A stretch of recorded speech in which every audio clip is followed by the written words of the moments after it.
Bonjour à tous, bonjour, c'est Yannick. Je vous fais mon retour, je reviens sur ma chaîne. Alors, bien sûr, après une période assez compliquée, beaucoup de personnes qui me suivent et qui me connaissent savent très bien, vécu des événements à la file depuis 6 mois. Une rupture, une opération, les allers-retours à l'hôpital avec mes parents, le décès de ma maman et mon papa qui est décédé 20 jours après, tout ça cumulé en 6 mois. C'est-à-dire au mois de février, décès de ma maman, au mois de mars, décès de mon papa, les enterrements et autres. Donc ça a été cumulé. Malgré tout ça, j'ai continué à assumer mes émissions sur les chaînes sur lesquelles j'interviens, mes ateliers, mes LTB en visio et mes ateliers, journées et formations en présentiel. Voilà. Donc, vous comprenez que j'ai pas eu trop le cœur, ni l'inspiration, ni le temps pour faire les vidéos, mais ça y est, je me suis retapé. J'ai travaillé avec l'énergie de mon ange gardien, les anges, et puis les forces, les lumières. Et donc aujourd'hui, voilà, j'ai repris un petit peu ça y est, je commence à me sortir la tête de l'eau, et donc je reprends mon discernement, mon centrage par rapport aux vidéos. Comme je vous disais, j'ai malgré tout continué à mon activité, malgré tout cela, parce qu'il faut avancer, il faut aussi avoir sa foi, il faut garder sa lumière intérieure, quoi qu'en soient les événements de la vie. C'est pas toujours facile, mais ça fait partie du chemin initiatique de notre évolution. Et donc, je voulais vous parler, excusez-moi, comme d'habitude, j'ai oublié, voilà, je voulais vous parler d'un retour, euh, d'un voyage, un séjour que j'ai fait avec un groupe de personnes. Donc c'était en privé, c'est pour ça que ça n'a pas été public. On était quelques-uns, des gens très proches de moi au niveau, voilà, qui me suivent, qui sont devenus des amis. Donc en fait c'était vraiment très privé. Mais je vais maintenant le rendre public l'année prochaine. J'ai fait un séjour à Lisieux et un séjour à Dozulé. Lisieux, bien évidemment, la ville de Thérèse, Sainte Thérèse, qui m'est très chère, vous le savez, et Dozulé, lieu d'apparition de Jésus, avec un endroit où il y a une croix qu'on appelle la croix glorieuse.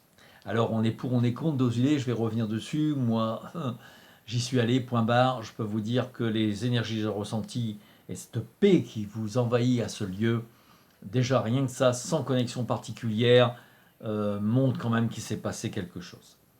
Je vais revenir tout d'abord sur Lisieux. Magnifique, magnifique séjour, magnifique connexion, magnifique communion, magnifique transmission de Thérèse. Même des personnes que je connaissais en tant qu'amis, mais qui n'étaient pas parmi mes ateliers, qui sont venus, il y a une personne en particulier, qui sont venus dans ce voyage, euh, et qui m'ont dit, c'est impressionnant. Et puis il y a une aventure humaine, un groupe, on a partagé des moments où on a rigolé, où il y avait de l'amour, où il y avait de l'échange, où il y avait vraiment la vibration de Thérèse. C'est-à-dire que pendant ces 2 jours, nous avons vécu dans cette fréquence d'amour, de partage, d'union, de rigolade, de copains, d'amis, tout en ayant des connexions hyper puissantes. Donc, Thérèse, c'est vraiment à Lisieux, les connexions que nous avons faites avec Thérèse ont été vraiment, il y a eu la demande de Thérèse, la prise en charge de Thérèse, la communion avec Thérèse. On s'est connecté dans la basilique d'une certaine manière avec Thérèse. Et quand on en regardait le temps, il s'est écroulé quasiment 45 minutes, si c'est pas plus, et le temps s'était arrêté. Nous avons vécu des moments très forts dans le parc de Thérèse, une connexion extraordinaire, où nous avons d'ailleurs, et là tout le monde l'a vu, la connexion, et tout le monde l'a ressenti, la connexion avec Saint Benoît, protection, dégagement du mal et autres, et la croix de Saint Benoît. Ça, c'était quelque chose de très très puissant. Nous avons visité la maison de Thérèse. Alors là, je vais quand même faire une petite parenthèse, mais je vais encore une fois pousser mon coup de gueule, Tant pis, c'est pas grave, vous commencez à me connaître. Nous avons visité la maison de Thérèse. Je suis vraiment déçu parce que je l'ai vécu au Mont-Saint-Michel, je l'ai vécu à Lourdes, et à chaque fois c'est la même chose. Dans les lieux sacrés, dans les lieux porteurs d'énergie, d'êtres de lumière, qui sont des êtres d'amour. J'ai eu à Lourdes, alors que c'est Marie, notre mère à tous. Je l'ai eu au Mont-Saint-Michel, l'archange Michel. Et là, je l'ai encore à Lisieux. C'est-à-dire que tous ces gardiens, soi-disant nommés par l'Église, se prennent pour je ne sais quoi. Nous sommes allés à la maison de Lisieux, à la maison de Thérèse. Nous étions dans un esprit de communion avec Thérèse. Nous avons fait une connexion avant avec elle, une unification où on a senti son enveloppement. C'était magnifique. On rentre dans la maison. On est accueilli par une femme qui est très gentille, qui nous explique la vie de Thérèse. Et là, pris en charge par une personne où la visite de la maison de Thérèse 10 minutes. Allez hop! Et attention, l'audio ne va pas vous attendre. Alors vous restez pas dans les pièces, vous avancez. On pouvait même pas respirer l'endroit, méditer dans l'endroit. C'est aller hop, à toute vitesse, tu rentres, tu sors, c'est le train fantôme ou le manège enchanté, hop, tu rentres, tu ressors dans le jardin. Ok, on s'est retrouvé en 10 minutes dans le jardin. De là, on se promène dans le jardin. On touche le rosier de Thérèse, on commence à communier, connecter avec des endroits où elle a été, bien particuliers, où je connaissais, j'y suis déjà allé, donc je savais où se trouvaient les endroits de force, où il y a encore l'empreinte de Thérèse, et on sent vraiment son énergie. Ça, c'est unanime. Ce n'est pas moi qui vous le dis, les gens sont venus, et je vous dis, dedans, il y a une personne qui venait pour la première fois, parce que c'est un ami, donc il est venu, mais il découvrait, il m'a dit, mais c'est impressionnant, cette énergie de Thérèse qui nous enveloppe à des endroits bien particuliers dans le jardin. Et il y a un endroit où il y a un magnifique arbre, et là, il y a deux personnes, trois personnes, je ne sais plus, du groupe, qui touchent l'arbre, qui ressentent l'arbre. Il était magnifique, ils touchent l'arbre. On est avec Thérèse, mais Thérèse, c'est également une lumière, donc c'est la vie, c'est la nature, c'est le jardin. Elle aimait beaucoup son jardin. On touchait l'arbre, et d'un seul coup, on a cette femme qui nous a poussé de l'entrée à la sortie à toute vitesse, qui fonce sur nous, et qui nous dit, c'est pas la peine de toucher l'arbre, c'est pas du temps de Thérèse. Il ne date pas de l'époque de Thérèse. Je lui dis, écoutez, c'est pas grave, c'est parce qu'il est beau, donc il touche l'arbre, il ressent l'énergie de l'arbre. Oui, mais là, on parle de grâce, on ne parle pas d'énergie et de tout ça. Ça, c'est une autre science. Vraiment, le truc, mais une agressivité dans une maison, dans la maison d'enfance de l'être le plus lumineux en vibration d'amour, la porteuse de l'amour, Thérèse, Sainte Thérèse de Lisieux, qui a fait des textes sur l'amour, la compassion, la compréhension, la tolérance. On a été agressé parce qu'on touchait un arbre. On a eu la même chose à Lourdes, avec un groupe de personnes où on était à Lourdes. On touchait, il fallait aller dégager, pousser, avancer.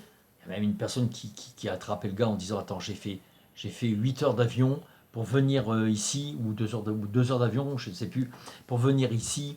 Elle avait parlé en kilomètres, je ne sais plus combien ça faisait de kilomètres, pour toucher la grotte de Marie. Tu ne vas pas m'empêcher de toucher la grotte de Marie. On a eu la même chose au Mont-Saint-Michel, des gens pourront vous le dire. J'ai été agressé parce que je parlais dans l'abbaye de l'histoire du Mont-Saint-Michel à mes amis. On était un groupe d'amis, on discutait entre nous. Vous n'avez pas le droit de parler, vous n'avez pas le droit de dire ça, vous n'avez pas le droit de parler du Mont-Saint-Michel, vous n'êtes pas un guide. Mais attends, je fais ce que je veux. Alors voilà. Ça a été je dirais, le point le point un petit peu noir, je dirais, du séjour, mais qui démontre aussi pourquoi maintenant, j'ai reçu un jour le message de Thérèse qui disait « Ne nous appelez plus les saints, appelez-nous les guides ascensionnés, ou les maîtres ascensionnés, parce qu'elle est passée maintenant maître ascensionné, mais les guides ascensionnés, parce que ça appartient à une religion et surtout une institution. » Eh bien, on est d'accord. Je comprends maintenant. C'est-à-dire qu'eux, ils sont de plus en plus à travailler au niveau de la lumière, de l'amour, d'une façon universelle, dans les consciences des gens. L'amour dans votre cœur, parce que là, elle nous a fait travailler le cœur. L'acceptation, le pardon, l'acceptation et le pardon envers nous-mêmes. Alors ça, c'est compliqué. On a l'impression que c'est tout simple. Non, que nini, c'est pas simple du tout. Et elle nous fait travailler ça dans nos tripes, si je peux m'exprimer ainsi. C'était magnifique parce qu'on ressentait en même temps comme l'énergie d'une grande sœur qui nous enveloppait de son amour. C'était... Enfin, Les gens qui étaient là, ils m'ont dit, mais waouh, on a senti cette vibration d'amour. Et entre nous, les discussions, les échanges, il y avait de l'amour, il y avait du soutien, il y avait de l'amour, il y avait de la compassion, il y avait de la patience. Mon Dieu, que c'est perdu tout ça. Et là, on a vécu vraiment un moment super. Et puis, nous sommes allés à Dozulé, lieu d'apparition de Jésus. Alors là, c'est encore une autre histoire aussi. Madeleine Aumont qui a vu la croix glorieuse dans le ciel.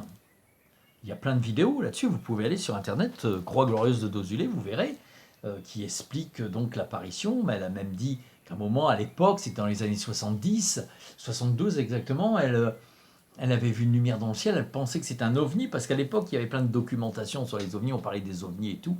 Alors elle a dit, ah ça y est, bah, j'ai vu un ovni. Et en fait, non, après, elle a vu la croix se dessiner dans le ciel, elle a vu le message, elle a reçu les messages, il y a eu des apparitions dans l'église à plusieurs reprises. C'est quelque chose qui a été validé quand même par pas mal de monde. Il y a eu une association de la Croix Glorieuse qui s'est créée, qu'apparemment on essaye de faire passer pour une secte. En fait, dans l'histoire, le Padre Pio, de son vivant, a dit, le visionnaire que c'était Padre Pio, a dit que l'apparition de la Croix Glorieuse était une réalité, qu'il s'est passé quelque chose de critique à cet endroit. Voilà. Et donc, au début, l'Église commençait à s'y intéresser. Et puis, à un moment, Jésus est apparu et a passé le message. L'archange Michael est apparu aussi à Dozulé. Et apparemment, il y aurait eu l'apparition de Marie. Mais ça, ce qui est validé, c'est Michael. Il y a eu même un message de l'archange Michael. Et puis, Jésus, à plusieurs reprises, il y a eu une manifestation du mal qui essayait de prendre possession des apparitions et qui a vite dégagé parce que il y a eu la lumière de l'archange Michael qui est arrivée. Enfin, il y a eu plein de choses magnifiques à Dozulé et surtout sur le lieu de Dozulé, la Croix Glorieuse. C'est un lieu, moi j'y suis allé il y a longtemps, très longtemps, et j'y suis retourné là et franchement, mon Dieu, cette énergie qu'il y a sur le lieu. Donc, je vais réitérer, moi, des séjours avec des groupes là-bas, parce que vraiment nous avons vécu un moment, en plus il s'est mis à pleuvoir, nettoyage, hein, ça c'est clair, et on a vécu des perceptions avec la pluie qui coulait sur la croix assez particulières. Je ne rentrerai pas dans le détail, mais ça a été vraiment une christique. Nous avons une communion avec Jésus de très forte, une vibration d'amour. Pourtant, il pleuvait. Il y a une statue aussi du Padre Pio. Nous avons une connexion très forte avec le Padre Pio sur un court instant, mais peu importe la durée, ce qui compte, c'est l'intensité du moment. Et puis nous avons rencontré une femme, moi j'ai trouvé magnifique, lumineuse, qui fait partie donc apparemment de l'association. Le terrain est privé là-bas, donc parce que l'Église a voulu faire démonter la croix, faire détruire le lieu. Parce qu'à un moment, Jésus a dit que les prêtres ne faisaient pas leur travail, n'allaient pas assez vite, ne faisaient pas la mission qu'ils avaient. Et là, ça n'a pas plu. Donc on a rejeté Dozulé. Et donc, je résume, hein. Et donc là, maintenant, on veut faire détruire, il voulait faire détruire le lieu. Mais le lieu est un lieu privé, donc l'Église n'a pas tout pouvoir, c'est fini, on n'est plus au Moyen-Âge. Et ils avaient fait, alors ils ont tout organisé, il y a des toilettes avec de quoi se laver les mains, il y a des sièges pour pouvoir s'asseoir, on peut faire une sorte de messe, on peut faire une sorte de communion, c'est un grand champ, le paysage est magnifique à perte de vue, et ils avaient fait une cabane en bois, qui devait être une cabane de recueil, d'après ce que j'ai cru comprendre. Et là, les informations que j'ai eues, donc je transmets juste ce que j'ai eu, mais par une personne du village, hein, de Dozulé, donc, et qui s'occupe de l'association, donc, et qui connaît bien, le prêtre de la paroisse serait venu avec des sbires pour détruire la cabane. Bon, après, est-ce que c'est vrai ou pas vrai que ça soit lui? J'espère que non. Sincèrement, j'espère que non. Parce que là, ça veut dire que nous rentrons dans une mentalité qui est tout autre que l'amour, que la tolérance. à partir du moment où des gens, comme disait le Dalai Lama, quel que soit, si un homme soit croyant ou non, ce qui est important, c'est qu'il soit bon. Bon dans son cœur, dans son esprit.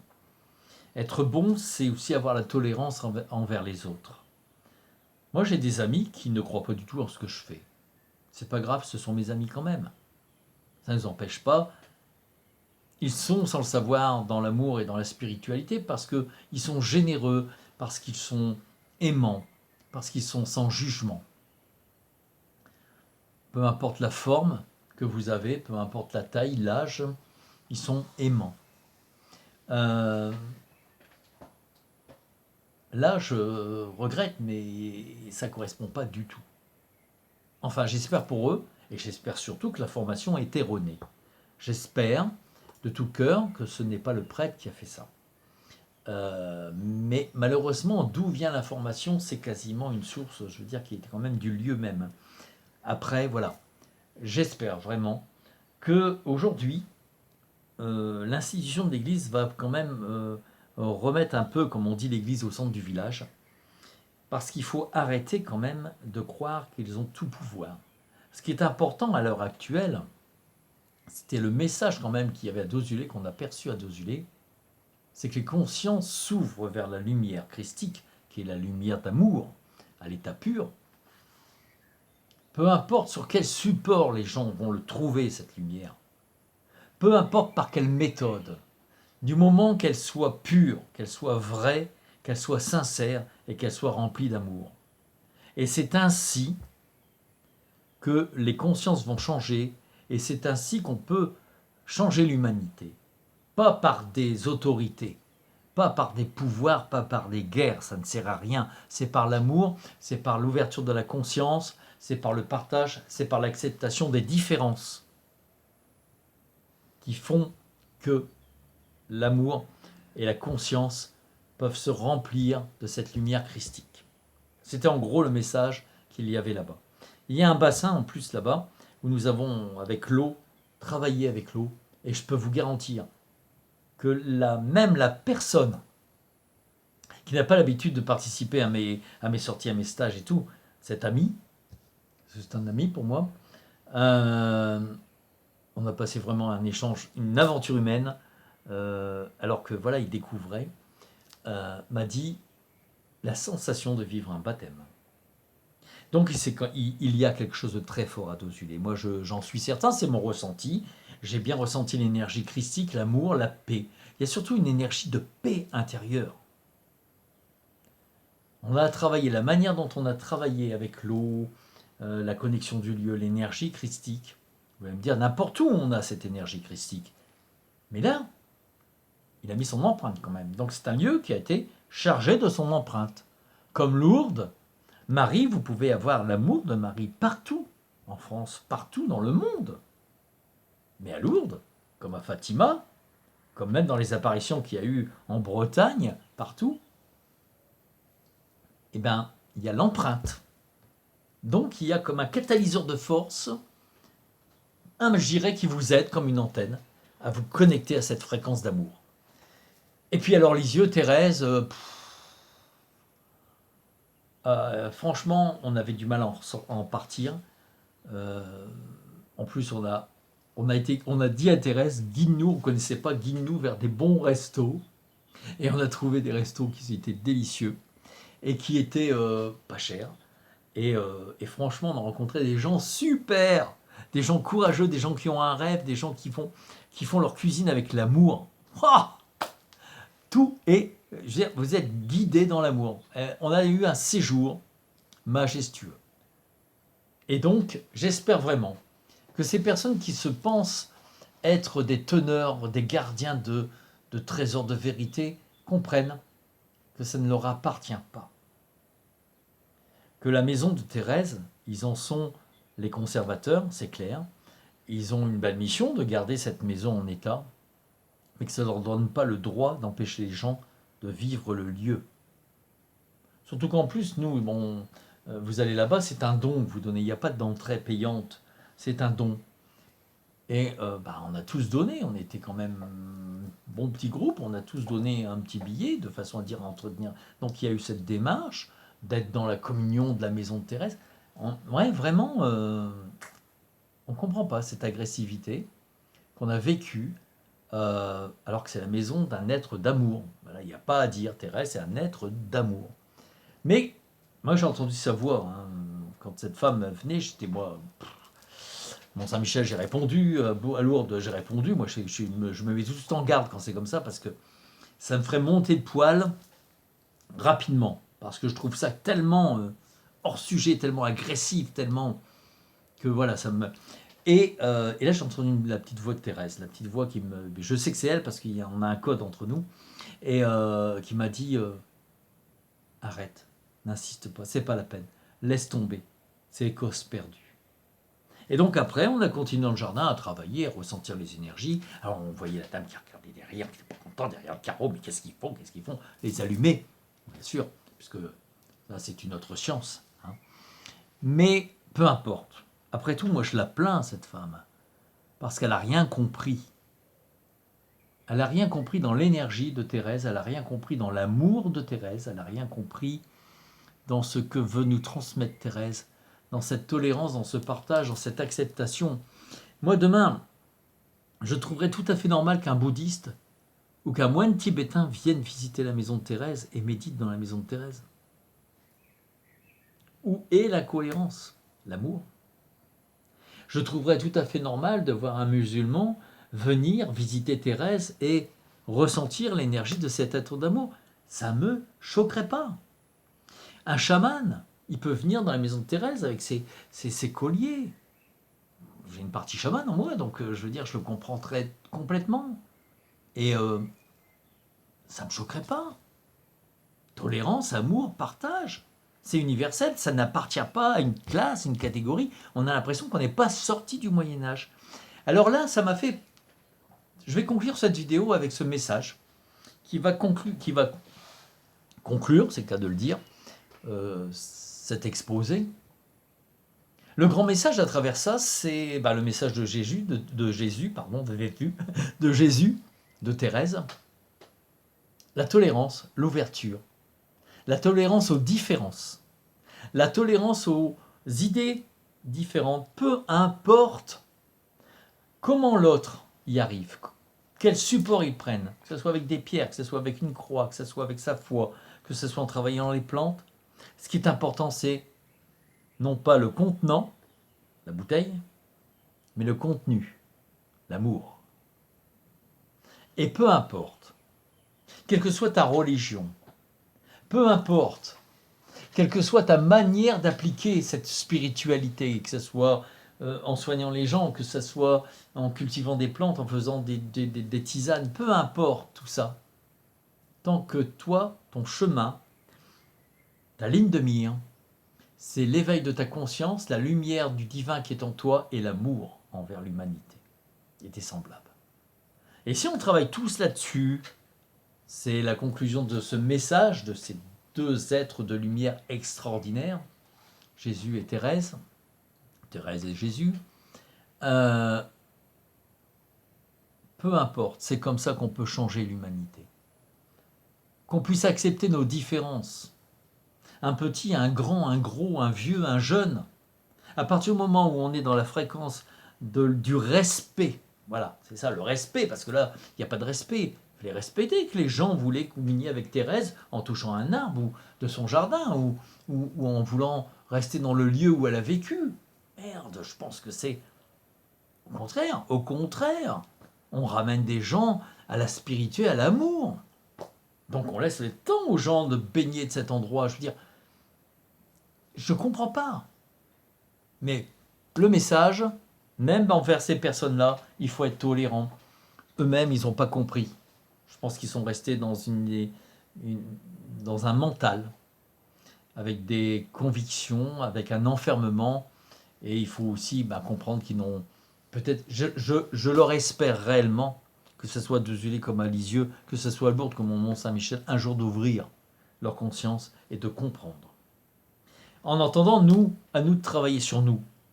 C'est le message de Thérèse et de Jésus, à travailler sur nous dans ce sens, envers les autres. À accepter les autres et les différences. Qu'un autre peut avoir une culture moins élevée que la tienne sur certains domaines, mais peut-être qu'il a des richesses que toi tu n'as pas.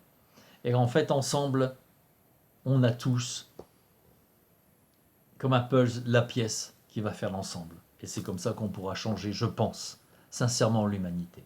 Je vous souhaite une belle soirée, après-midi, matinée, peu importe l'heure où vous me regardez. Et je vous dis à très bientôt les amis. Je suis revenu sur ma chaîne. À bientôt.